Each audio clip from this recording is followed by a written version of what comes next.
Oh, sorry, guys. I had to take a sip.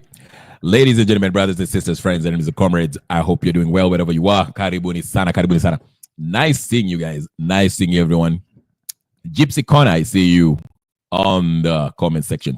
Thank you for joining me. Nice seeing you. Hi, I hope you're doing well in this cold weather, wherever you are, depending on where you are. I'm somewhere where it's very cold. So, uh, anyway, ladies and gentlemen, karibuni sana. Ladies and gentlemen, brothers and sisters, friends, enemies and comrades. This is Kenya Revolutionary for another day, another session.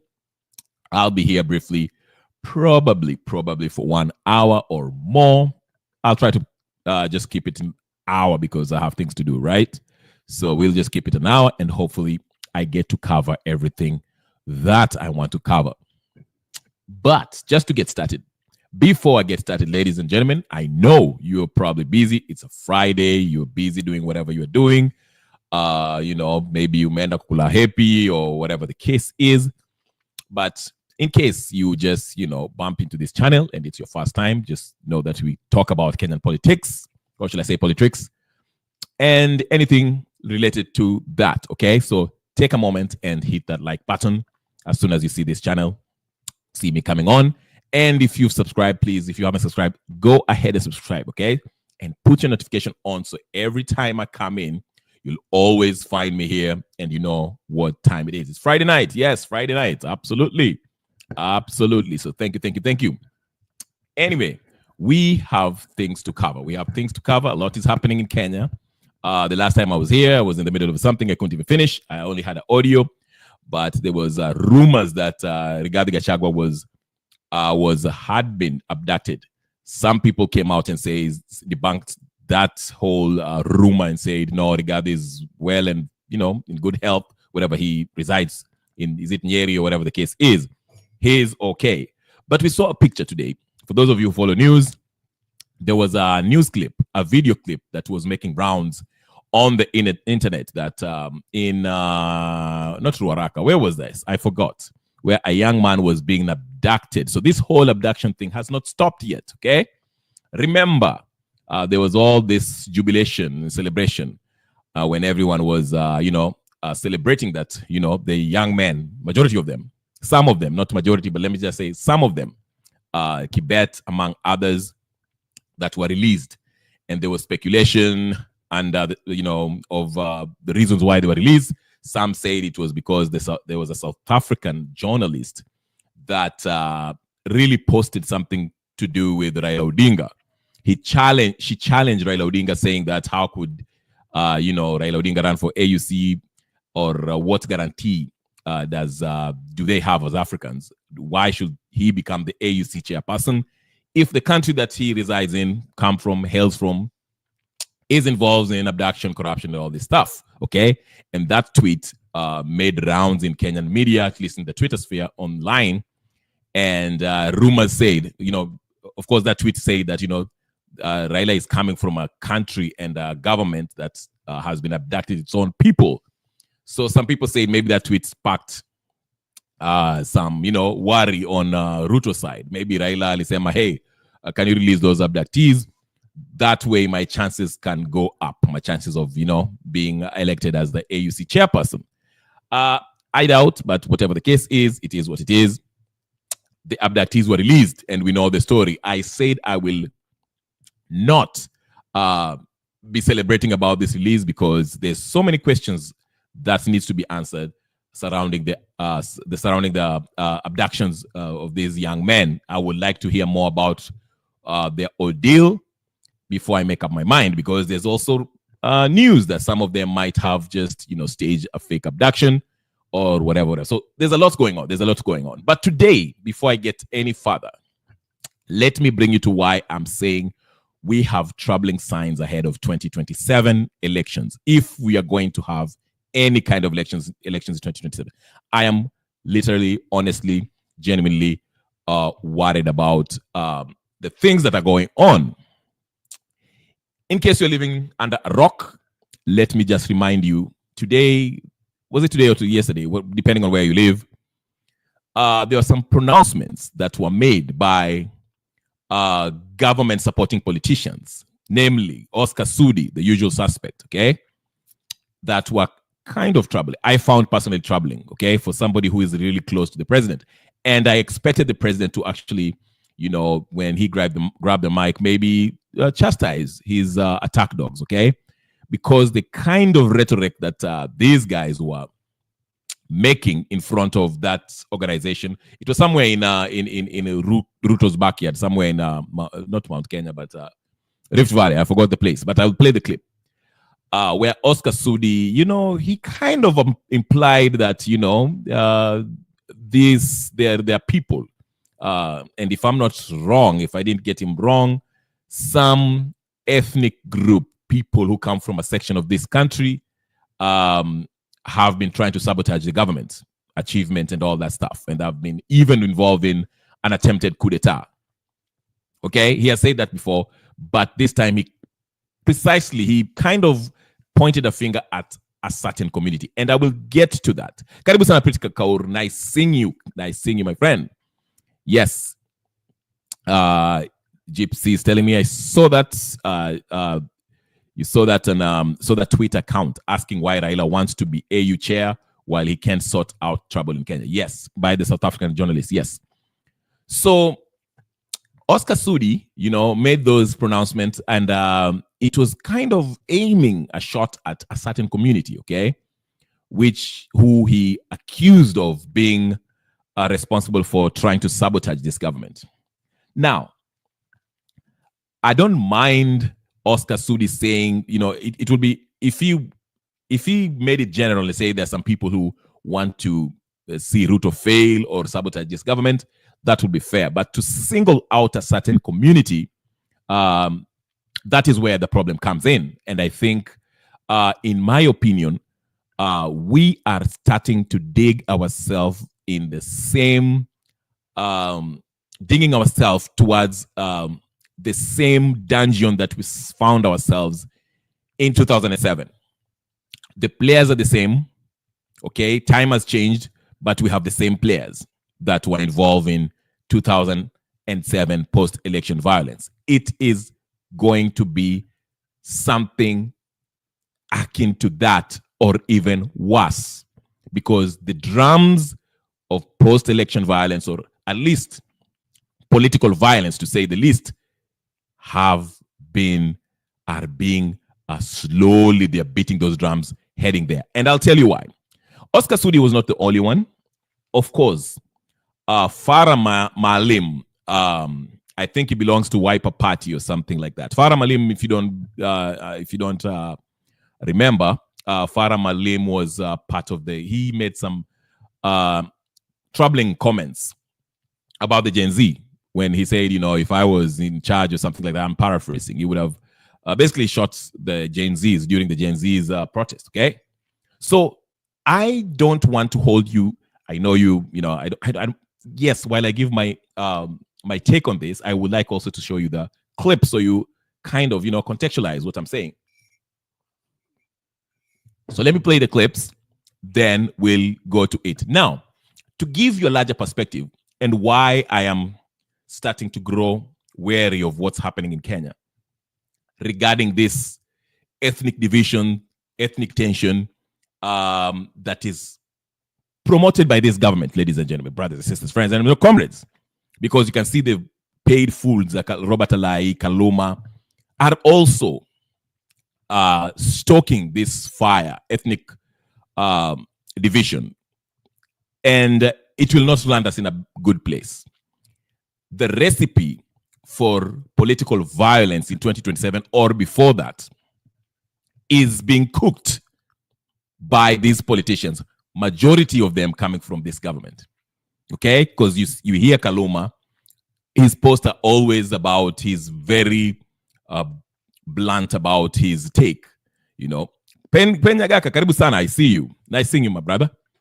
I hope you're doing well. He's very blunt in his take. He says that the Mount Kenya people, they have a lot of seats in government and that should change. It's time for other whatever. And he quotes the article that deals with, this whole idea of involving every people from different parts of the country. Now, I think ideally the constitution didn't say that, every community should be represented in the government. Ideally, it would be wonderful if you can accommodate everyone in the cabinet and all these parastatals. But realistically, what matters is competence. Is that person that has been appointed by the president or whoever, is he or she competent enough to undertake the responsibilities that he has been charged with? Okay, that is the question that we should be asking. Of course, we know majority of these people are not competent. For example, Morkomen is not competent. He was the CS for sports. He was the CS of roads and transportation. We saw the mess that had happened. And now he's the CS of, internal security and all this nonsense. Something that we don't expect him to perform, perform, because we've seen he has a resume. We can see what he did when he was the CS of transportation and stuff. But anyway, let me go back. Let me start by what I want to talk about, which is our main meal here, which is troubling signs ahead of 2027. We might have something similar to what happened in 2007 or even worse. And the same main communities that were involved in that clash are kind of in loggerheads somehow, somewhat. Okay. Now, let's get to it. Let me start with my first video here, if you don't mind. While I do that, ladies and gentlemen, brothers and sisters, friends and comrades, take your time and subscribe to the channel, like the video, and hit that belt on so you can get notification every time I come live. Okay. Do that for me. And if you're going to watch that on repeat, do the same thing. Thank you. Thank you. Thank you. Let's get to it. All right. So let me start with Oscar Sudi, then I'll go to Farah Malim. Okay. Oscar Sudi. Are we ready, ladies and gentlemen, brothers, sisters, friends, and comrades? All right. Let's get to it. Then we shall jump into other stuff too. Here it is. Let me just start with this. If I can only get that Oscar Sudi clip, which is conveniently I can't get it, but here it is. I got it. I have it, ladies and gentlemen. I have it. Take a moment. Just take a moment. Okay, take a moment, and you see on a raka, and I'll find it. I'll make sure that I find it and I play it here so you can get a clear picture of what I'm talking about, I guess. And don't forget, there's a lot happening. Farouk Kibet also was. Oh my goodness. Anyway, I'll get to that later. I want to focus on the main issue, then we shall get to other stuff. Please, again, like I said, do not forget to like, share, subscribe, and all the good stuff. All right. I am Dioyo Basi. Here is Oscar Sudi making some troubling remarks. And I was not happy that the president did not Akum Kosoa. But what do you expect? Maybe he shares the same sentiments. But here is Oscar Sudi. Let's get. Niliambia wajana sikuja kusindua maneno ya maji. Si mnajua wale wakora wa mtandao kule Nairobi wanapiga kelele, wanasema sijui Ruto must go, sijui nini. Si mlisikia niliambia wajana waruke juu, waende chini, waende kando, hakuna penye Ruto anaenda. Ama ni aje? Si mnajua wale wanajifanya wanafikirianga lazima wao tu ndio waongoze inji. Hapana. Hata Mluya anaweza ongoza. Hata Mturukana anaweza ongoza. Mkenya yote ako na uwezo wa kuongoza. Si hata mimi mtanipatia rais kwingine. All right. One more time just so you can get. Sikuja kusindua maneno ya maji. Si mnajua wale wakora wa mtandao kule Nairobi wanapiga kelele, wanasema sijui Ruto must go, sijui nini. Si mlisikia niliambia wajana waruke juu, waende chini, waende kando, hakuna penye Ruto anaenda. Ama ni aje? Si mnajua wale wanajifanya wanafikirianga lazima wao tu ndio waongoze inji. Hapana. Hata Mluya anaweza ongoza. Hata Mturukana anaweza ongoza. Mkenya yote ako na uwezo wa kuongoza. Si hata mimi mtanipatia rais kwingine. All right. So on the surface, it might not. Sorry, guys. Let me get it. On the surface, his pronouncement seems innocuous, okay, inconsequential, but ladies and gentlemen, we have to be vigilant, we have to be careful, and we have to be on the lookout for things like this, because things can spiral out of control very quickly in Kenya. Okay? Now, the reason why I have a problem with what he said is this. He made his statements, whatever the case is, and akaanza kusema sijui.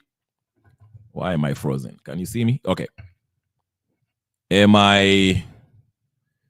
All right. Let me see.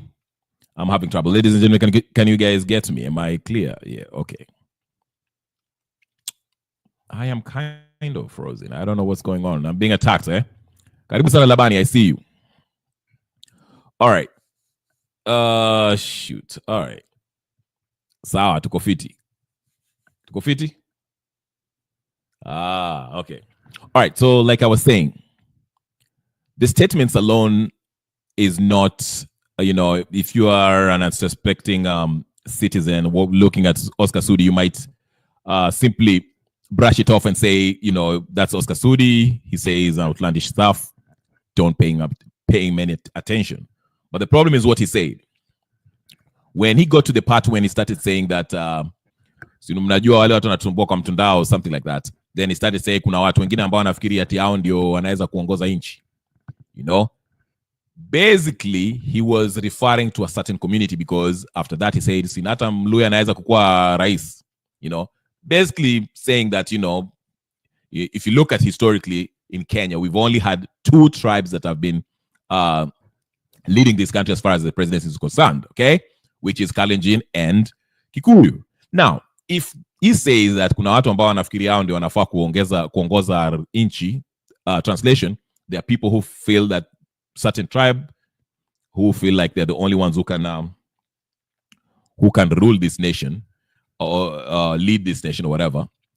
He's basically, undoubtedly, he's talking about the Kikuyus, because he's a Kalenjin, and besides the Kalenjin, it's always Kikuyus who have always been in power. So basically, he's referring to the Kikuyu community, tribe, or people of Mount Kenya, saying that they feel like they're the only ones who can lead this nation. Now, this is a very troubling statement by Oscar Sudi, and I expected anyone, somebody, or even the president, if he was responsible, he would have made a statement and say, hey, listen, Oscar Sudi, don't make it about, listen, these two communities have a history, okay? They have a history, not only of working together, but also a history of being at odds. And I'm not talking about just politically, but I'm talking about as far as tribal clashes are concerned. We cannot forget what happened in 2007. We are well aware, cognizant of history, okay? So let's not play around with this issue, all right? So you can see he's speaking, he's making these statements. He's making this statement before a Kalenjin crowd. It was in, of course, it was in Rift Valley somewhere. I forgot where, when he was making these statements. So he's playing to the gallery, okay? But it has repercussions that might not be sitting well with the people of the mountain. Not only that, some other parts of the country. He's drawing a division.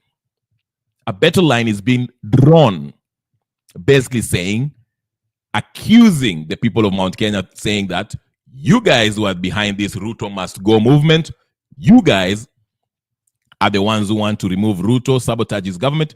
You guys are people who feel like you're the only ones who can actually lead this nation. Now, by saying that already you are kind of talking, unaweka moto. You are deepening the differences between this Kalenjin and Mount Kenya region, people of Mount Kenya and Ninio. This is a very dangerous game to play. Like I said, these two specific community, they've worked together historically, but also they have their clashes, which were deadly clashes. In reference, and specifically, I mean 2007. That one was the most, unfortunate incident. Now, to top it off, you have people like Kaluma who are also try to drag, purporting to be speaking for the Luo nation. You know, the Nyanza province people of Nyanza province. Well, Nyanza is more than just Luo. Of course, we have the Kurias and the Kisis and all that. But I want to just make it specific. People like Kaloma and Robert Alai are trying to make it as if it's now the Kalenjins and the Luos, you know, advocating for them to have positions in government, because it's the same kind of theme that's coming to anybody, to these politicians who are affiliated, who are supporting this government. They're trying to make it seem like the people of Mount Kenya, they've had it good for a long time. It's about time for other people from other communities or other parts of the country to lead, or to have those big governmental positions, okay, appointments or whatever the case is. And that's what I say is wrong. That is a very dangerous game to play, okay? That's a very dangerous play. But we have to remember this. Ruto is a desperate man.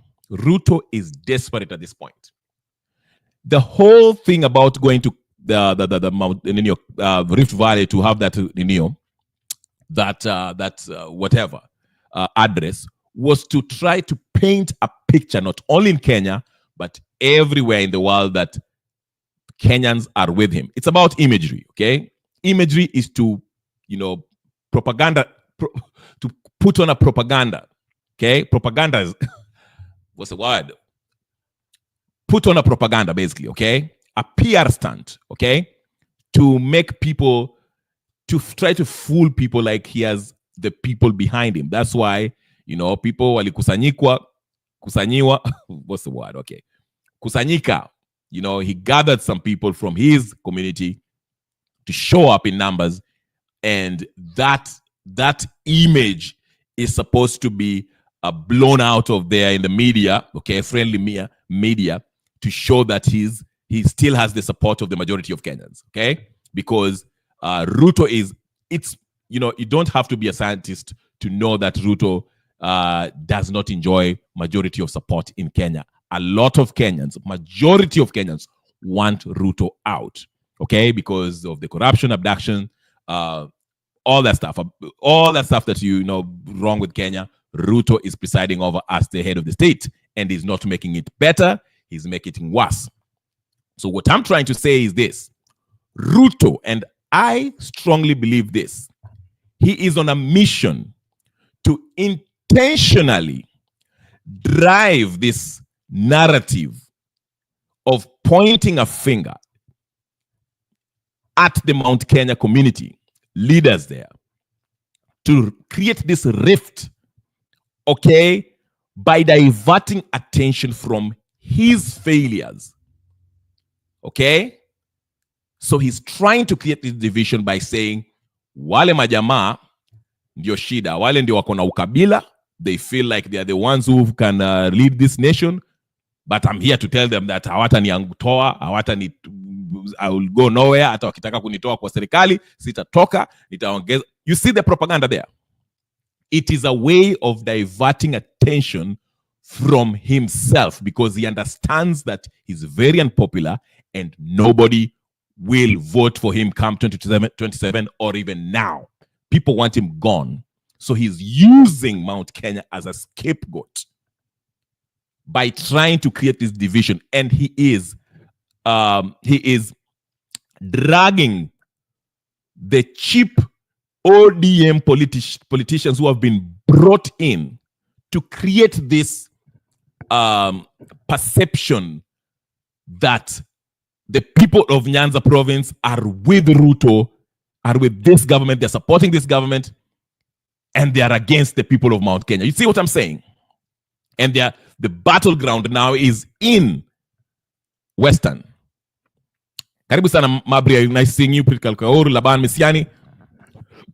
Okay, so that is what Ruto is trying to do. Again, if you've missed it, I will say it slowly so you can get it. Ruto's game plan is he understands that he is not popular right now. His approval rating is the lowest that I can remember. Okay, if there's a poll to be conducted, scientific poll that was to be conducted today, Ruto is very unpopular. And he understands that everyone does not like him. Everyone is tired of him because of how he has been leading this country, okay? Governing, or whatever the case is. So what he's trying to do is to create a rift by demonizing the Mount Kenya people. First, it was a calculated move. Remove Rigathi Gachagua, who was, of course, the darling, the number one advocate for the Murima nation, okay? So he does that to alienate the people of Mlima. Then now he's outrightly going to having a political war with them by using Oscar Sudi to make that point, that very point, saying, oh, these people are the ones who are at Murima, they feel like they're the only ones who can lead, but we are going to put people who from other communities. You see what I'm saying? It's a game that is being played, which is a very dangerous game, given the fact that we understand the history of what happened in 2007. And like I said, if we are not careful, ladies and gentlemen, brothers and sisters, we might have a very bloody 2027 election if we have to have one. I doubt if we are even going to have one. But if we do get there and we actually have one, it's not going to be fun. Because Ruto, you heard what Sifuna said today. Okay? Sifuna ameanza kuona moto. Okay? He knows the truth, but he's trying to, get back with the people. Okay? That's why he said what he said. For those of you who missed Sifuna's matamshi yake. Mlisikia? Did you guys hear what Sifuna said? Sifuna said, he said, even if ODM supports Ruto, Ruto will lose in 2020. Even if ODM supports Ruto, Ruto will lose 2027. He understands the mood of the people outside of Ruto's backyard. The country is in harmony. They believe they are very resolute. They are very, very, they have a clear understanding that Ruto will not win 2027. This is just obvious. I told you, even if Raila backs Ruto in 2027, Ruto is not going to win 2027 election. Unless between now and then, he has a Damascus moment, which I doubt he will. The damage that he has done, I don't know, it's irreparable. Okay, that's the word. All right. Let me show you. This is what Sifuna said. For those of you who missed what Sifuna said, here it is. Crap, and I'm messing up. Let me try again. Here is Sifuna's matamshi Sifuna, and I will post you on Neo. This is what I'm talking about. Okay. Here it is. Are you ready, ladies and gentlemen? Okay, let's. We will lose the election with Ruto even if we supported him as ODM. I am very clear in my mind because the people are clear in their minds on what a government is supposed to do. And for as long as you're not addressing those things, it doesn't matter. We lost an election with 26 parties. I remember I've said it here on this show, Manzo. Even the logistics of just sitting the principals here was a problem. We had, in one county, you have 3 principals. One county like Meru, you remember we had Kraitu Murungi, we had Zoe Munya, the whole of them are principals. But we still came up short. That tells you that if you don't deliver on your promises, if institutions such as the Catholic Church are calling you out for a culture of lies, you have unkept promises, you are kidnapping young people, I am telling you, it doesn't matter who supports you. Okay. You will still lose the election. So you heard what he said. And that's as much as I disagree with Sifuna on various myriad of issues, I think it's correct. If the church, the Catholic Church, every other church are coming out to speak against your government, what else do you have? They We will lose the election with Ruto even if we supported him as ODM. I am very clear in my mind because the people are clear in their minds on what a government is supposed to do. And for as long as you're not addressing those things, it doesn't matter. We lost an election with 26 parties. I remember I've said it here on this show, Manzo. Even the logistics of just sitting the principals here was a problem. We had, in one county, you have 3 principals. One county like Meru, you remember we had Kraitu Murungi, we had Munya, all of them are principals. But we still came up short. That tells you that if you don't deliver on your promises, if institutions such as the Catholic Church are calling you out for a culture of lies, you have unkept promises, you are kidnapping young people, I am telling you, it doesn't matter who supports you. Okay. You will still lose the election. So you see, even Sifuna, who is, I know much of the ODM affiliates, they understand ODM politicians. They got a backlash. There was a huge backlash, after Raila went and, shook hands and Wakina Nani or Pio and I joined government. So they understand that the Kenyans were not happy with them, okay? Even their strongest, staunch supporters were not happy with that move.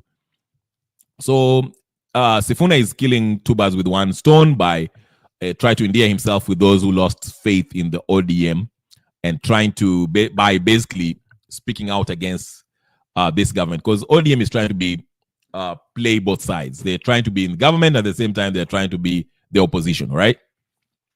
So, but Sifuna is right in that statement. There's no way Ruto is going to win these elections, these 2027 elections. There's just no way. There's no possible way of him winning. The country is very against him.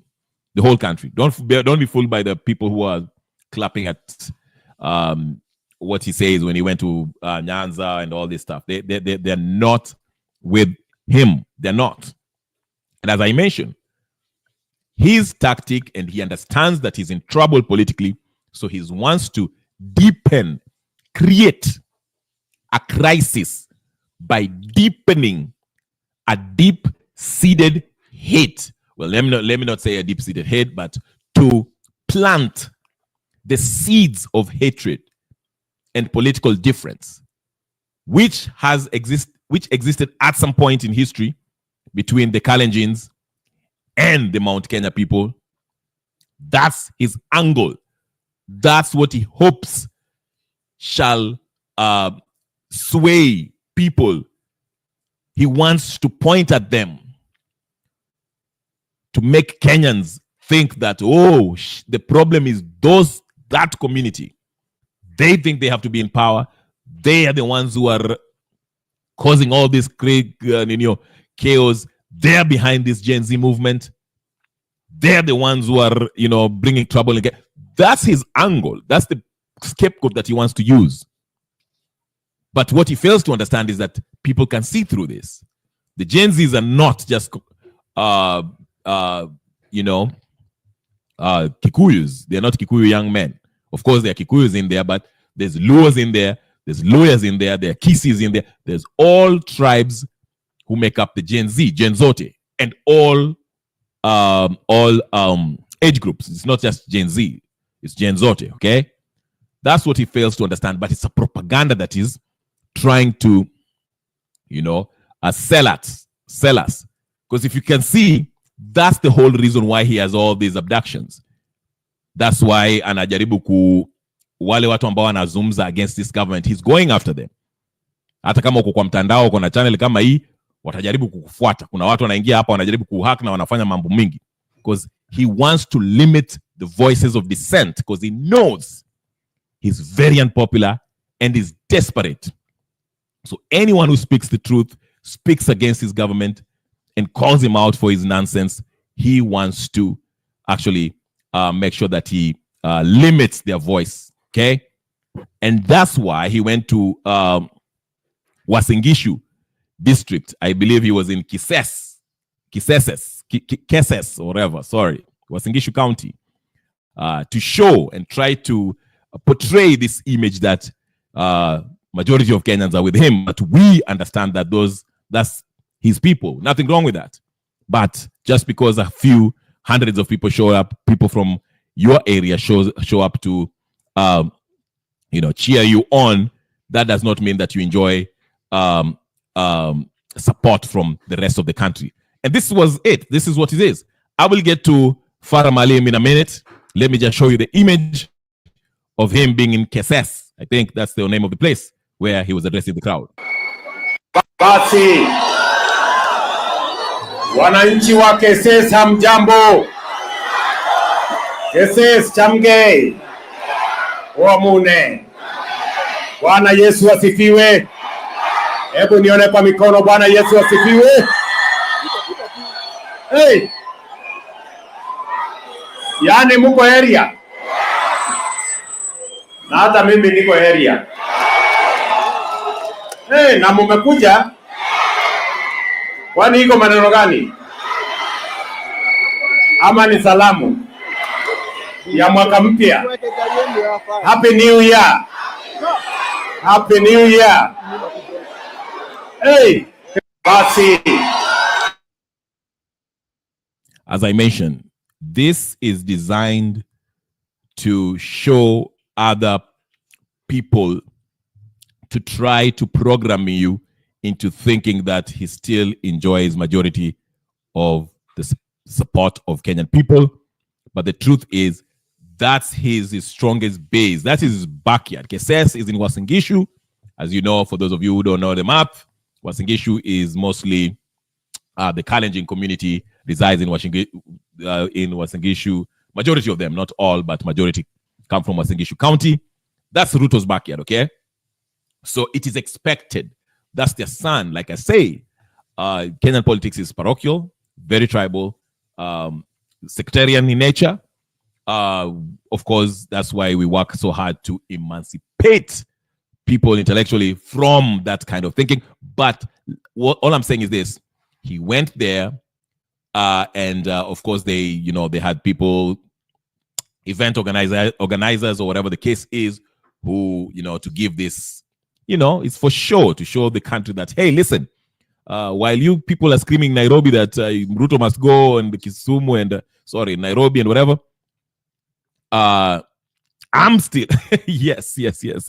I still enjoy supporting some pockets in Kenya. Okay, so I'm not buying this. That's why he's so. I mean, to him, he's saying that the economy is doing well. I do not know what part of Kenya is Ruto from, but here's Farah Malum, whatever his name. I forgot his. I can't even say Malim, whatever his name is. Here he is. Just to give you an idea of what this nincompoop was spouting. Here it is. Are you ready, ladies and gentlemen? Ruto must go. Kumani na zenu ambao wanasema hivyo.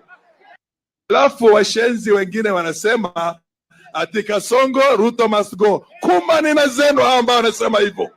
Kwani amekaa kwa kiti ya mama yako ama baba yako? Amekaa kwa kiti yetu sisi na tutamchagua, tutamrudisha with 99% from the Eastern Province hapa. Alafu washenzi wengine wanasema ati Kasongo Ruto must go. Kumani na zenu ambao wanasema hivyo. Kwani amekaa kwa kiti ya mama yako ama baba yako? Amekaa kwa kiti yetu sisi na tutamchagua, tutamrudisha with 99% from the Eastern Province hapa. Alafu washenzi wengine wanasema ati Kasongo Ruto must go. Kumani na zenu ambao wanasema hivyo. Kwani amekaa kwa kiti ya mama yako ama baba yako? Amekaa kwa kiti yetu sisi na tutamchagua, tutamrudisha with 99% from the Eastern Province hapa. Enough of that. So this is a politician. I don't know exactly what Farah Malum, whatever his name is, what he does for a living. But that was cringeworthy. Embarrassing, to say the least, for someone who have a public, addressing the public and using such words.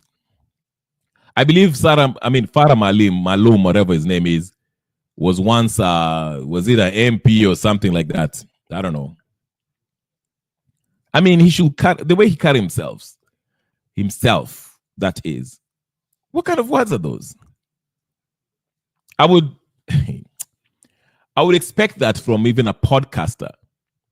You know, Francis Gaitho is a journalist. That's okay, but you're a public figure using those kind of words. Basically, offending, spitting at majority of Kenyans' faces. Because majority of Kenyans are saying Ruto must go. Yeah? Na matusi ndio hiyo, like Annie is saying. That's the kind of language people, Ruto is, and he was not chastised by Ruto after saying that. That's why that's what's more troubling. I mean, if I was Ruto and I had some modicum of decorum, I would have stood there and said, Farah Malim, whatever his name is, Naelewa, you're passionate about my support, but using language like that while addressing the public is absolutely unacceptable. It's one thing to have your opinion, but it's another thing to literally use language like that when you are addressing people who happen to be the majority of Kenyans who do not fancy Ruto's rule or governorship. Okay, government, sorry. Okay. Then we had Murkomen, who did not stop there. It seems like this administration has something against the young folks who are in Twitter online. There's something. What is it? What's your? Hii Kasongo imewashika sana. Like this. All right, here's Murkomen. Let's continue the list of these folks.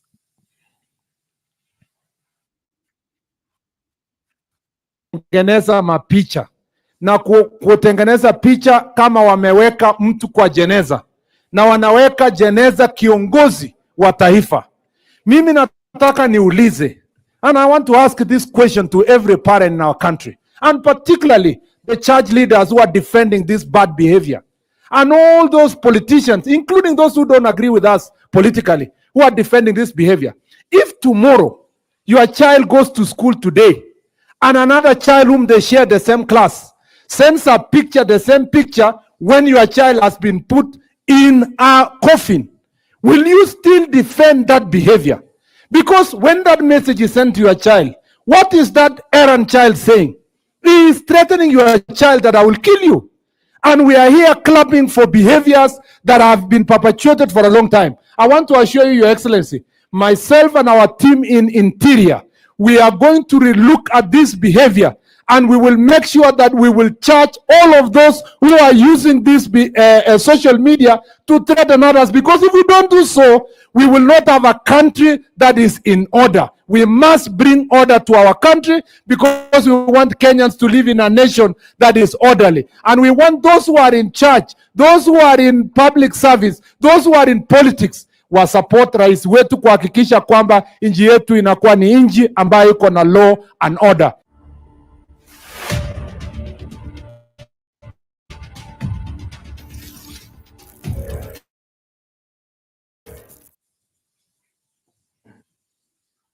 Ukiona So Murkomen basically is telling parents that your sons and daughters cannot have contrary opinion or dissent when they can't criticize or be creative in the ways in which they express themselves against the current government. That's basically what he's saying. That's basically what he's saying. Your freedom doesn't matter. Freedom of expression does not matter at this point, according to Murkomen. Unaona kitu wanatuambia? This is what the government is saying. Hata kutengeneza hiyo picha ya Kasongo na hizo AI images of Kasongo akiwa kwa ninio, hataki. Ati hiyo uta This is a sign of a government that knows they are in deep doo-doo. Hawaezi kugovern, wameshindwa. I mean, how many cabinet position has Murkomen held? 3 in the space of within the space of 2 years. He had 3 positions and he has failed flat in all of them.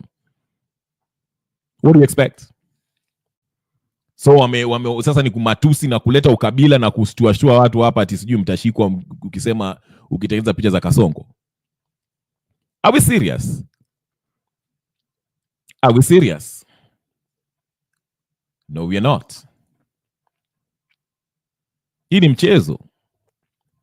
Watu wanatuchezea. Our friend is still being bullied. Kindiki anakuwa bullied na Kibet. I feel sorry. I genuinely feel sorry for this man. Tafadhali mkamsaidie. Tafadhalini tumsaidie. I think huyu jamaa anachapwanga huko State House. Me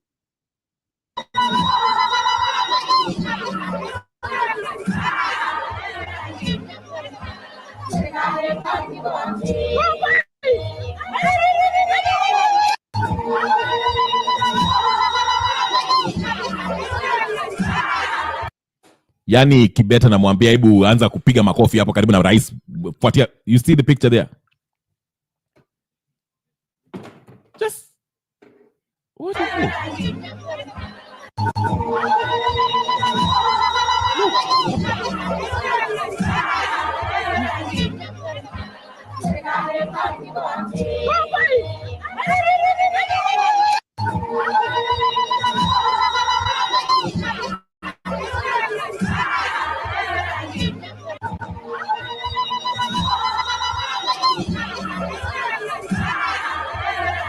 Look at that.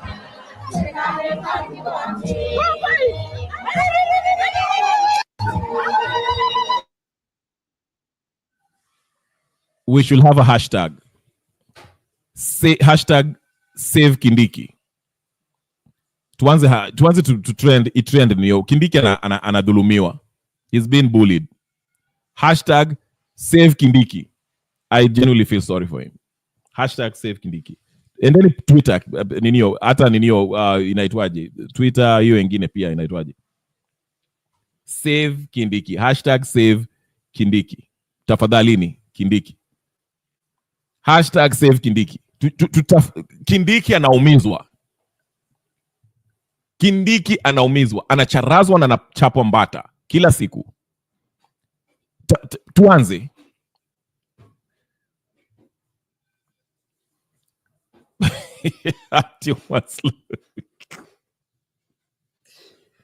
I won't be surprised. Sinaniali which MP was slapped by Kibet? Ambaye alikuwa amekaa kwa kiti ya Kibet vile walikuwa huko sijui wapi. You think nani hata no, hashtag save Kindiki. Tafadhalini. Mimi we are standing against bullies.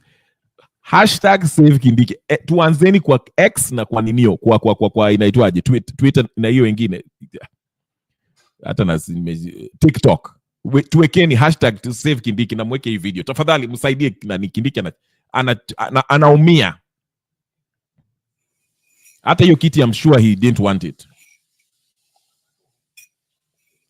Kindiki anaumia. Kindiki anaumia. But wacha niwaambie kitu moja. As I bring this, niliwaambia leo ni Friday, najua mna mambo yenu, mnataka kwenda kukula sijui wapi. There's something that I want to by the way, it is reported that Raila is withdrawing his allies from Ruto.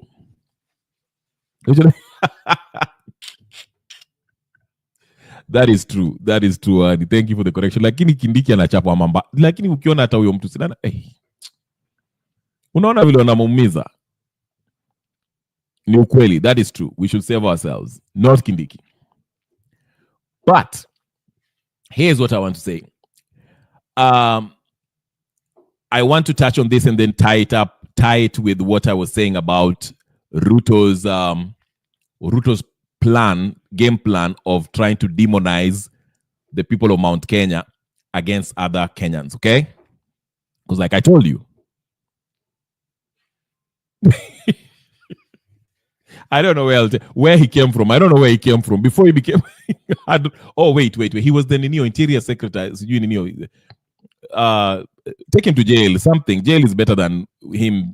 Jailer is better than him being slapped around by Kibet nani Farouk kila siku jamani. Jamani akuwa humiliated. Haya. Thank you for correcting me. Ati even president ya Uganda ni kimbelembele sana. Nani si mtoto wake ametoka X, ametoka kwa Twitter kwa sababu after making those comments about he made comments about Sudanese something and watu wakaanza kumtishia.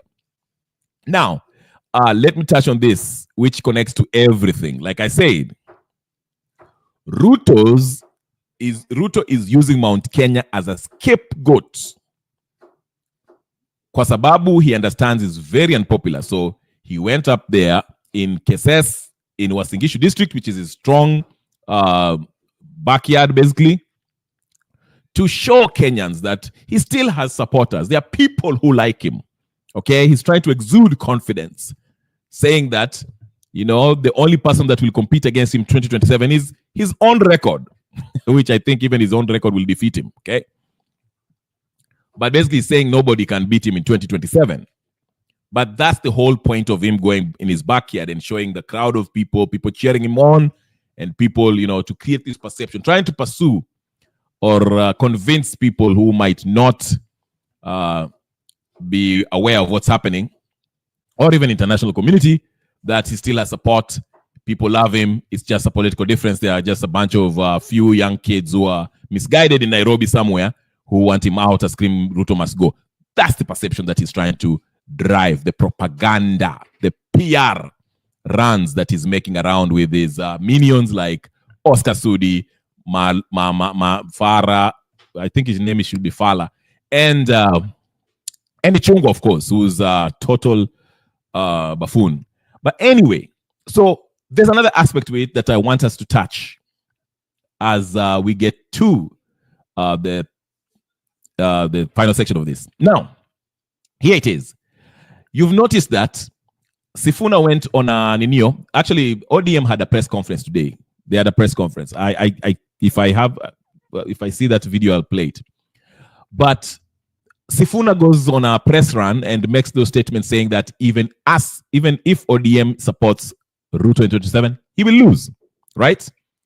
And it is said that Raila is withdrawing, basically starting to distance himself from this government. He's anaambia watu wake waache that's why the Junets and Hassan Joho, Opio and I are not making public statements, or they're not, with Ruto, wherever Ruto goes, as, it was before. So it is said that they're doing so because they've started, backing off this government because they understand this government is very unpopular. Now, that's why I'm saying AU will be very important. We cannot Raila better win. Raila has to win. Ruto needs to go pay that money kwa sababu hii kitu ikirenio. That's his only hope. But let's play this clip before I get to that. Because this is where he says Raila's allies are now backing off from this government. They're no longer, they know this is a sinking ship. They have started, they are all, they're backing off. But here it is. Close allies are among those shortlisted for the principal secretary's position. Prime Minister Raila Odinga's close allies are among those shortlisted for the principal secretary's position. The Public Service Commission has picked 109 individuals to be interviewed amid a looming purge in President William Ruto's government. PSC Chair Ambassador Anthony Mushiri, in a circular, has directed all those shortlisted to avail their credentials within the next 2 weeks, as Stephen Leto reports.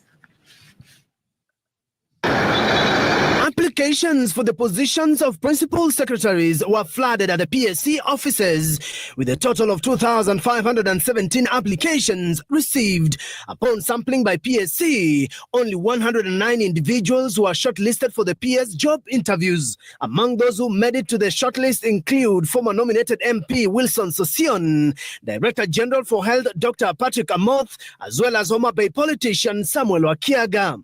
Former Butere MP Andrew Toboso was elected on an ODM ticket has also been shortlisted. Judith Pareno, who served as the Orange Party's elections board chair, is also on the shortlist by the PSC, while former PS Nicholas Muraguri, under retired President Uhuru Kenyatta's administration, has equally been listed by PSC.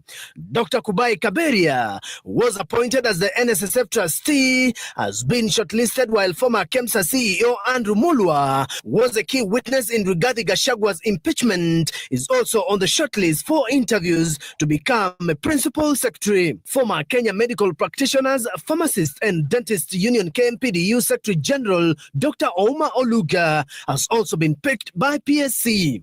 Former Nairobi Governor Anne Kananu Mwenda has also been given a green light to face the PSC panel for the PS job. Social media influencer Gabriel Oguda, as well as ODM youth leader based in Kilifi Fikirini Kahindi, have also been selected.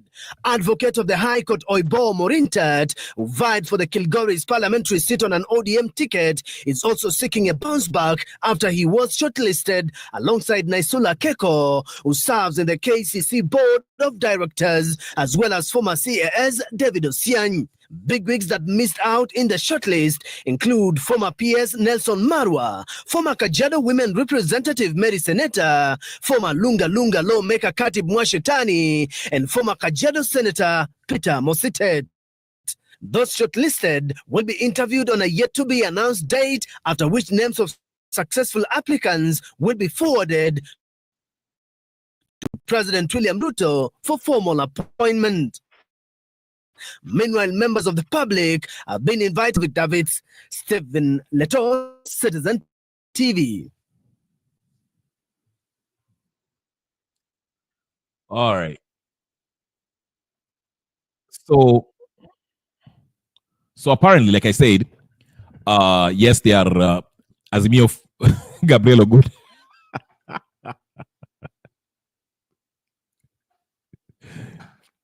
Okay. Let me see. Ati Oguda amefaulu.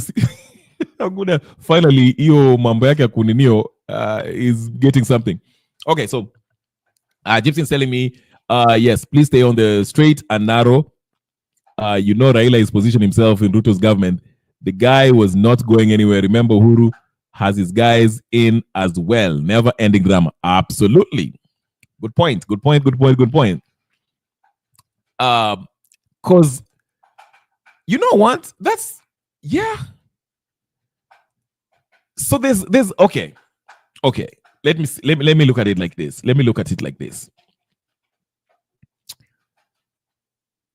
So Raila knew that he was not going to win the AU seat, okay?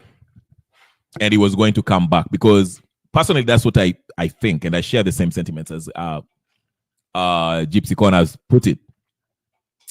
I think this is a ploy to raise Raila's stature, or stature, whatever you want to call it. Okay, this whole AU thing. I don't think he truly believes that he can win this AU seat, because if he runs for AU, naturally he will be out of the 2027 race. Okay? Right? He will be out of the 2027 race, because if he wins the AU seat, he's supposed to be AU for between 2025 till 2029, I believe, because it's 5 years, right? I'm a 4, whatever the case is. So 2027, he won't be on the ballot. We'll get to Morara. So the question you should ask yourself is, if Raila is serious about going to AU, why did he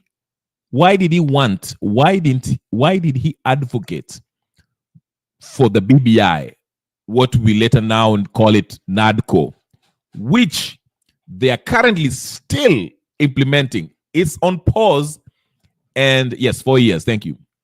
Morara can't be trusted.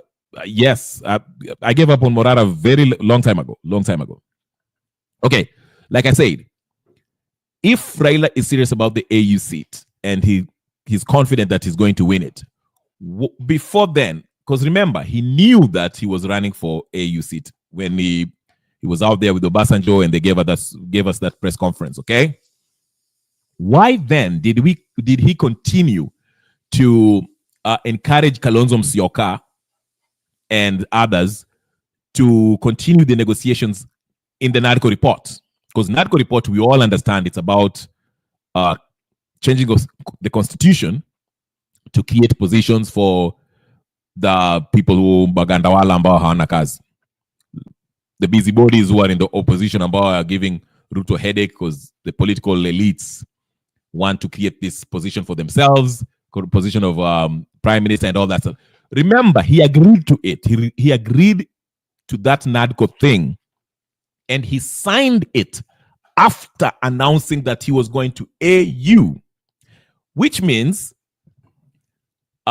he still has interest in this whole changing the constitution to be part of the next dispensation in case they succeed in changing the constitution.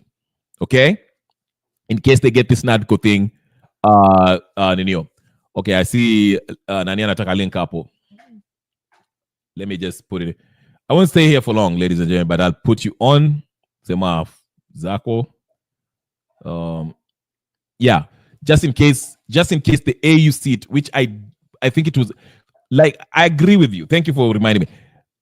This AUC thing might have been a smokescreen for the real, because think about this way. Fikiria na mimi tafadhali, and I'll repeat this point one more time. If Raila loses the AUC seat, okay, because I know a lot of people want him to lose, already we understand that if Raila loses this seat, anarudi Kenya, and he will have more, what do you call it? Current, political current, okay? Currency, let me just use it that way. Atakuwa na amezidi, yani because people will be assuming, the assumption will be that Raila is upset, anarudi Kenya na hasira mingi, and he will be making demands. Of course, he will be making demands, and he will be asking Ruto, he'll be causing a lot of problems, okay? Because the perception is Raila anapelekwa AU because he's the biggest Ruto's challenger, okay? He's the biggest challenge to Ruto. So, AUC walikuwa nataka kumpatia kiti ndiye asikwae, he doesn't asikwae hapo in 2027. So, if Raila does not go to AUC, that means he will come back, and a lot of his supporters will be rallying around him, supporting him, kwa sababu amekosa hiyo kiti, so let's support Baba amerudi, so Baba ako kwa kiti 2027, and we'll all be kind of feeling sorry, not all of us, but there's some people who will be feeling sorry for Baba, saying, okay, Baba amedanganywa huko AUC, whatever, so apatiwe kiti, something like that, So then that's when he will negotiate for a position, and he will ask for this. He will be fighting for this NADCO to be implemented. The next step to the NADCO implementation, which is changing the constitution to create a position for the opposition, which will be Raila's seat. So I think that's where they're going with this. But let me let Mabri, because I'm sure Mabri has some stuff to tell us. Karibu sana Mabri, hebu tueleze what's going on, ndugu yangu. Good morning, or good evening. Ni good anytime pale huko. Good this time. Yeah. Karibu. Oh, good morning this morning. Anyway, I hope everyone is okay. Happy New Year to everyone around that may follow. Sijakuwa sija follow keenly on the topic, but sikia about Raila Odinga na you.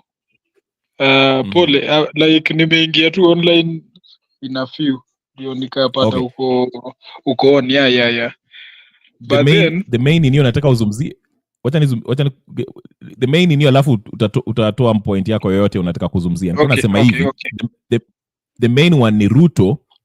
Vile uliona Sudi aliongea, Ruto using Sudi and all of them wanajaribu ku point at Mount Kenya as the scapegoat. Wanajaribu kusema ati watu wa Mount Kenya ndio wanajifanya ati hao ndio mpaka waongoze nchi. Kuna kabila zingine ambazo zinaweza kuongoza nchi. Which basically I'm saying Ruto anajaribu ku divert attention by try to make people to hate Mount Kenya divide na watu wa Kenya kwa sababu na blame ati hao ndio wanaleta hizi mambo ya Ruto must go na wanajaribu kusabotage nio yake, and it is to create division between makabila fulani wa hate Mount Kenya, because I guess that's his threat. So that is what I'm saying, and the danger is we might end up having something similar to 2007 post-election violence in 2027 if this continues. Anyway, you can carry out with that, na unaweza kuzungumzia mambo yoyote ambayo iko kwa ninio yako, kwa roho yako. Karibu. Okay, thank you.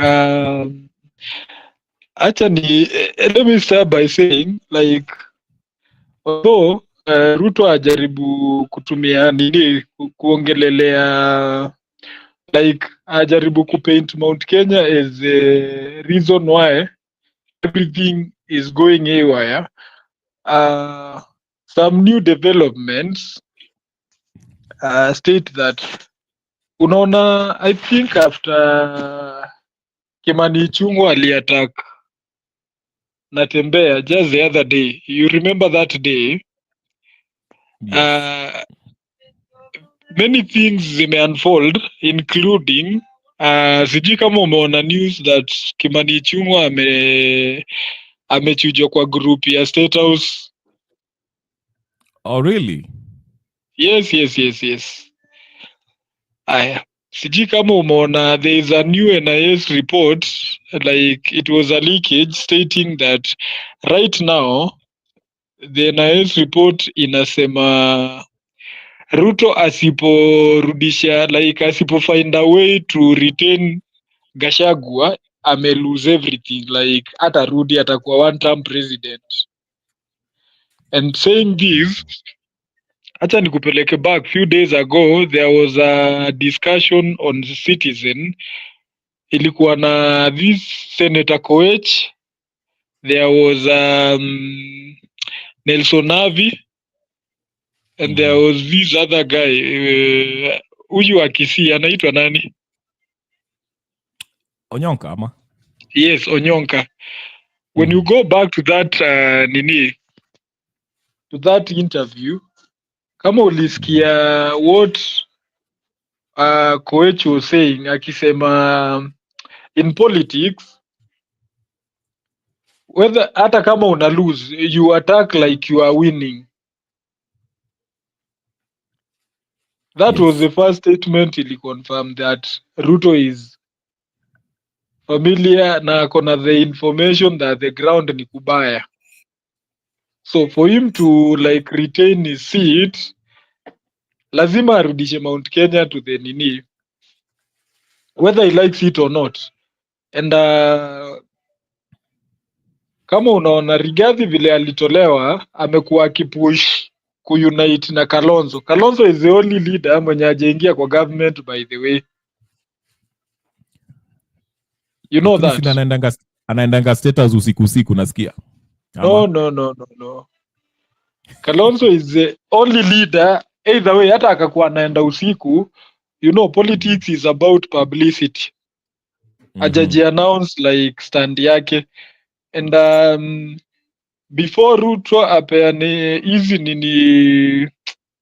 hizi slot zilikuwa zimebaki za CS zenye aliappoint Murkomen na akapoint the Mount Kenya mafias, there was information that alijaribu kuapproach Kalonzo ampe one of those seats, hizo positions. Kalonzo akakataa. Now today today is on Saturday. Yesterday something key happened. CS for foreign affairs. No, si foreign affairs nini. Mutua ni CS wa social something. Alfred Mutua, nilikuwa nafikiri yeye ni wa diaspora na mambo ama kitu kaa hicho ama si. Yeah. Now, Ali hold a very key meeting with Lower Eastern region leaders akijaribu kuwahimiza wa join gava. That tells you Ruto is desperate at some point. Una get? Now, yeah. Ukiangalia saa hii anyone who is against who is against Gachagua, unaona watu wa Ruto sasa wamenyamazia Gachagua, hata yeye mwenyewe amewataka, washajua they need him at some point. And I think in a week's time utaanza kuona some news ziki unfold, but the latest NIS report inasema Ruto has to address the Gachagua factor kama anataka kurudi kwa hii kiti. Now, acha nikupe Raila Odinga the factor ana play in everything. You know, Kenyans tuko hapa tukisema Raila lose akuja hapa asumbue Ruto, you know. But have we looked at a scenario where Raila wins and like leaves the entire like Kenyan politics? Una get? Now, if Raila Odinga loses the AUC seat, si atarudi hapa Kenya no, like ata fall out na Ruto, of course. Now, in a scenario where they fall out, kwa debe will have a Raila Odinga versus Ruto candidacy kama 2022. So you know they have a way of manipulating it. Ika like ni kama hatuna third option, you know. For us to beat Ruto, like anyway, in a scenario whereby we have to choose between Raila Odinga and Ruto, we are almost choosing the same devil, because kama Kimani Ichung'wah, no si Kimani, nani Junet Mohamed anabanje hivi na Raila si president, na akiwa president si atakuwa worse than Sudi. That's true. Kama Joe anabanja hivi na like it is just a slice of the bread wanapata. Kama anaongea vibaya hivi na Raila angekuwa president, si atakuwa worse than Kimani Ichung'wah mwenyewe. That's true. So we need a 2027 politics whereby we have a Ruto against another person who will be neutral. Huo ni mtu atakuwa electable. But a Ruto versus Raila, people will most probably choose Ruto. And I'm telling you for free. Raila ashachoma. Mimi nafikiri wote hawatachaguliwa, hata wakiran wote hawatatolewa wote. Tunauliza, you know, in any scenario wote wakuwe kwa debe, what will happen is Raila Odinga ata consolidate the because unaelewa the power of a coalition. Kalonzo of course haizi simama on his own, atakuja amsupport. So any other person who stands, whether supported by Gen Z or not, watajaribu kumpaint ni kama is just another party. Unakumbuka like 2022 kulikuwa na Raila, Ruto, Mwaura na kulikuwa na Wajakoya.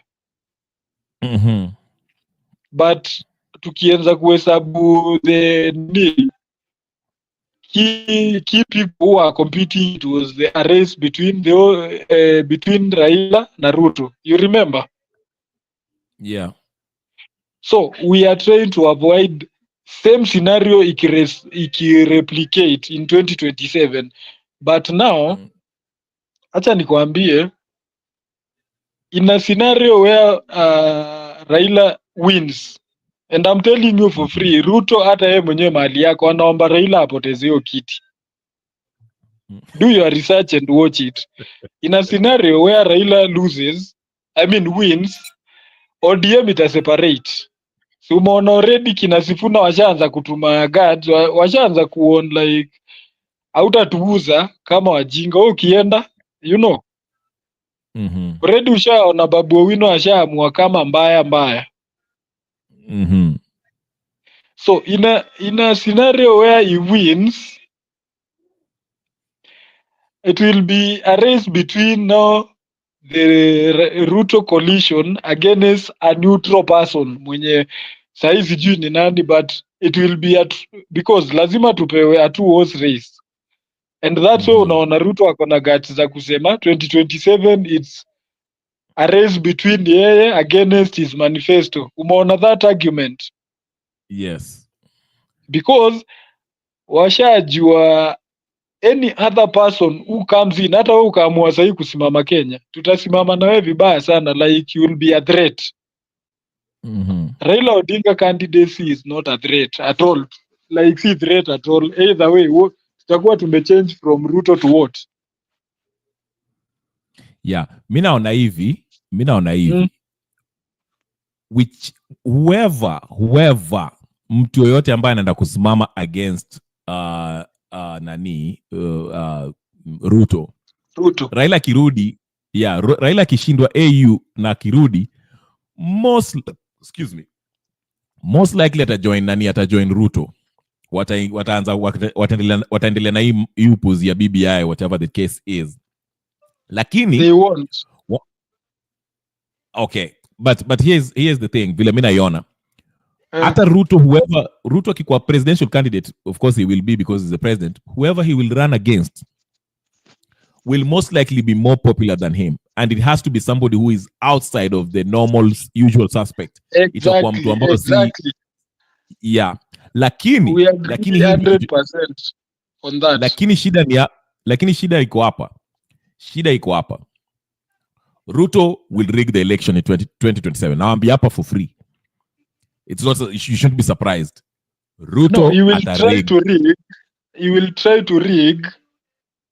Yeah. But itakuwa ngumu, I'm telling you. The only time unajua nikwambie at any given point, na hapa ndio naofia Raila Odinga versus Ruto candidacy. Raila tushajua atakuja aseme ameibiwa, but it is a game of thrones. Unaget? Like hata si game of thrones, ni game of house of cards. Kama umeochio series. No, itakuwa like kupea Ruto hii kiti kwa mikono yake.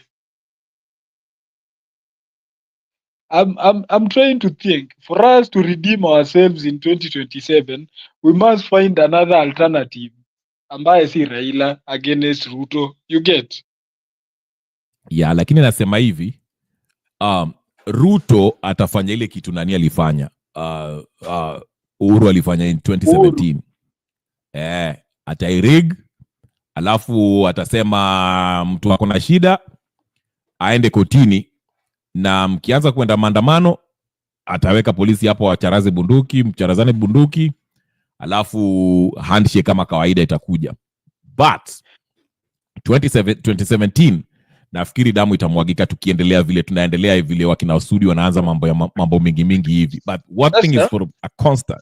Yeah, one thing is for sure. I agree with you on that. Na by the way, wacha nikuulize hii swali pia. Ulisikia hiyo kuna kampani nyingine ya mtu ambao, was this a Swedish company? No, not a Swedish company. There's a company ambayo inaanza kutengeneza IDs na bank cards, ATM cards. There's a, sijui kama ushasikia hiyo maneno. Hiyo sijasikia. What I know is like right now, si unakumbuka there was a move to like change IDs from the normal IDs to ilikuwa inaitwa huduma card or something. Yeah.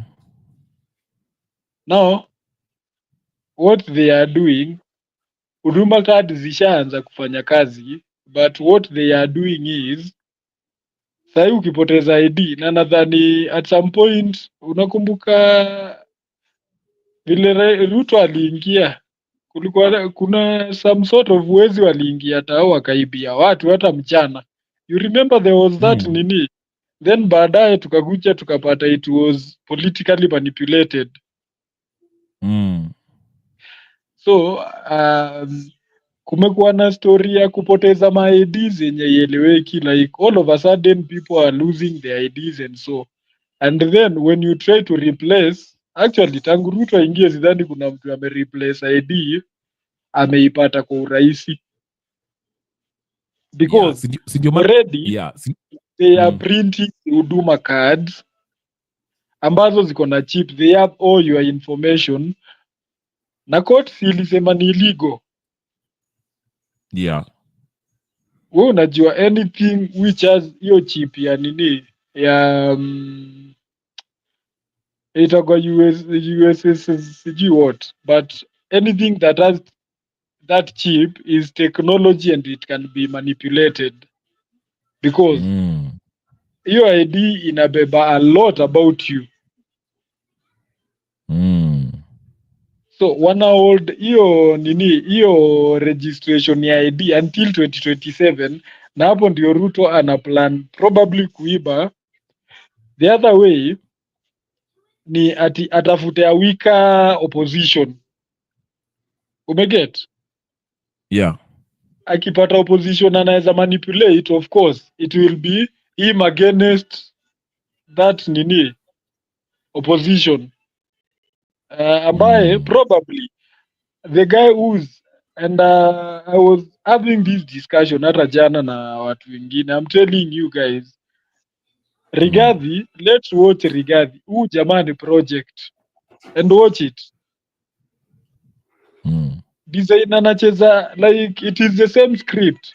During Uhuru presidency, Ruto aliplay opposition, only that hakuwa impeached. Umeget? This time wana advance the game. It is the same script. Rigathi is acting like the opposition, ana expose siri za gava, sijui anajua the abductors, nyumba wako, how? Then all of a sudden wale watu tulikuwa tunaona they are key individuals, they are being made irrelevant. At some point, I'm telling you for free, mimi I know for a fact Rigathi is a project na mtaona, because it was not by design. Hata design tu anaongea, unajua akona kesi kotini bado hata ijaamuliwa. Ile courage ako nayo kwani haiwashtui? Because gava inaweza amua let's render this guy useless, hata wewe simama anywhere. So what they are trying to do is wanajaribu wacha aongee, attract any other potential opposition, ajifanye wanaongea sauti moja, probably Kalonzo. Then what happens? Tarehe 25 aende ambiwa hizi simama 2027. What happens? The entire opposition is screwed. Hiyo ni kesi yake ni on the 25th of this month ndio itakatwa ama itaendelea? Ni Feb. Oh, ni Feb I think. No, ni January. I think it's January 23rd. February ni ninio, ni Raila atajua kama anaenda AUC ama aendi. Oh yeah. So yeah. Probably but you are right. Kuna michezo zinachezwa. Nakubaliana na wewe kwa sababu there's a clip I've been trying to find it. Mimi usema hapa I've been trying to say. Hiyo clip ilikuwa kitambo na Uhuru alikuwa amewaka, alikuwa anaongea akasema mimi nitamaliza 10 yangu, alafu 10 ya nani? 10 ya Ruto. Yes. Alafu akasema alafu Gacha, alafu akanyamaza. He stopped himself. Alikuwa anaenda kusema Gachagua, then akastop. He stopped himself. So these things are planned. Ndio maana nasema mimi Gachagua, yes, I don't agree with vile walitolewa kwa ninio, but nikiangalia kwa nini walikosana, the same thing vile nani walikosana Uhuru, there's really no reason. Hii ni mchezo ya kudivide watu, na hiyo kabila waletelete hapa, waletelete hivi. Alafu by the end of the day, it's the same people who will be in power again. But sisi tunaanza kublameana hapa, na uliona vile ndugu yangu Salim pia anaanza kusema ati sijui maandamano ya Azimio was sabotaged by Mount Kenya. They opposed maandamano loudly and openly. They supported Ruto to stop maandamano. Ruto is better off than Mount Kenya origins. Into Uhuru outplayed Baba. Listen, I don't think kama Raila angekuwa anataka kuwa president ya ukweli, angesema hii mimi sitaki kwenda AUC, mimi tufungueni server tuangalie nani alishinda, all that. By the way, hata tulimfanya president 2017 vile Daniel alijiweka ninio, tukamninio, we swore him in 2017 as the people president, then he joined the government. So asianze kulia saizi, it's too late. Sitaki kusikia ati sijui watu wa Mount Kenya. That's a long gone. Let me ask you, unajua ni vizuri we apply common sense hapa. At what point Raila is commanding at open the server and still is engaging in the NADCO report? That's a contradiction. Thank you. Ndio maana anasema saa ingine sasa ukianza kusema sijui watu hizi mambo ya kutumia kabila, hizi mambo ya kusema sijui watu wa Mount Kenya, watu sijui wa Nyanza, it's just to use people ndio mujidivide to create opinion hii. Ndio at the end of the day it will be the same nyani wale ndio stay in power. Kwa Lonzo sijui nani opposition sijui na yeah. Again, the only reason, and I want you to look at your Lanini, Mali, maybe you get your intel. The only reason IBC is not formed, and ukiangalia before the IBC is formed, Ruto amekuwa akipush for some policy change. Sijui ati we want stream elections, we want to 1, 2, 3, and then unafuatilia unapata it was an agreement in the NADCO report. Yes. Jiuliza. Hii ni mchezo gani? NADCO report inasuggest aje let's not stream elections, alafu wakipropose mko hapa mkituambia ati you know that is not okay. Watu si wajinga saa hii bwana. Mabri. Si mimi huambia ati hizi laws unaona zinapitishwa. All of them ni NADCO report ambayo inakuwa implemented. Ndio unaona hata judge wanakata hii kesi wakisema hii haiwezi endelea hivi because it's against the law. But I've been saying this all these law proposals, proposals and bills zinaletwa kwa parliament or national assembly. These are all part of NADCO. It's part of NADCO. Lakini watu we are being played. Yeah? Lakini watu wafuatili and yeah, thank God there are some judges still, a few of them who still wanashikilia hapo wanaambia nini. Mabri, it's Friday. I'm very glad to see you. Ubaya mpaka niende because leo mpaka niende mahali. Unaona? Si ati kufanya mambo lakini but tomorrow I'll be back. Ukae mstari wa mbele. Ani the executive hosts. Acha nimalizie na hii moja. Okay. Because unaona story ya kina Sudi kuongea nini? Wanajaribu kuleta ukabila because any report yenye your president is briefed every day by the NIS. NIS, yes. Wanajaribu kuleta ukabila kuconvince wakale wa vote Ruto. Actually because washa notice hata wakale wako against Ruto at any given point they are exciting the Kalenjin tribe to raise against the nini. So unajua ukisikia ati these people are attacking us because of our tribe. Yes. You must unite. Na hiyo ndo mchezo inachezwa, otherwise si waende West Central wacheze hiyo mchezo. Mbona Kimani Chungwa anaenda kuongea sijui huko Western, siende Central aongee? By the way, walimwambia hivyo aache kwenda. I think nilikuwa nasikia watu wa nini akwa relevant wewe toka. That is hiyo si stronghold yake.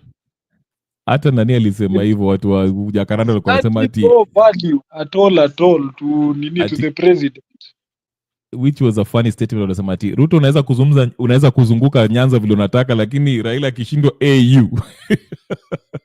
Anyway, Salim alikuwa anasema hivi ati after AU election Ruto will change katiba which is beneficial to all Kenyans. Mount Kenya are opposing change of katiba because hawataki equality.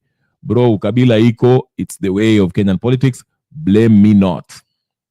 Maoni yako, which is fine. Sijasema ukabila hakuna ukabila Kenya. Ukabila iko, but I'm saying majority of Kenyans are trying to fight against ukabila. Tunataka vitu zifuatiliwe. Kama mtu anapewa kazi, anapewa kwa sababu anaweza kufanya hiyo kazi. Si ati kwa sababu ni mtu ambaye ameshikana ni a relative of Ruto. By the way, I saw that Ruto's mtoto wake zile matatu walikuwa anaendesha very ninio zimekuwa impounded, maybe because social media brought attention kwa hiyo matatu ilikuwa inaendeshwa vibaya. So that's a good thing. People are, standing up for what's right, wrong is wrong. Even though tuko na ukabila na mambo mengine. I'm not denying that. So that's what it's about. But anyway, guys, I have to leave it here. So I'll come back tomorrow. Acha nikuache. Wewe rudi kwa sababu wewe kuanga na very good information, so please make sure guys you like, subscribe and hit that bell button ndio upate notification ikiingia, utanipata hapa sawa, na mulike video, kila mtu ambaye anaangalia like, hata wale watu ambao wako huko nyuma mulike. Shakahola was boiling. Shakahola ni wapi? Oh, Shakahola huko. You know what, by the way, tomorrow I'm going to make sure that Kip akuja hapa. Not Kip, sorry, not that Kip. Si Kip Karua. Ni nani ule Captain. I'll make sure Captain akuja hapa. I need a good laugh. Captain ataletwa kesho hapa. But anyway, thank you so much guys. Ani, nice to see huku kublokiwa. Shakahola. But anyway, I'll save that for tomorrow. Ani, Gypsy Corner, Principal Kaur, kila mtu, Penyagaka, kila mtu, thank you for joining. Please subscribe, share, like, comment, and I'll see you guys later. Antaona kesho. Peace, I'm out.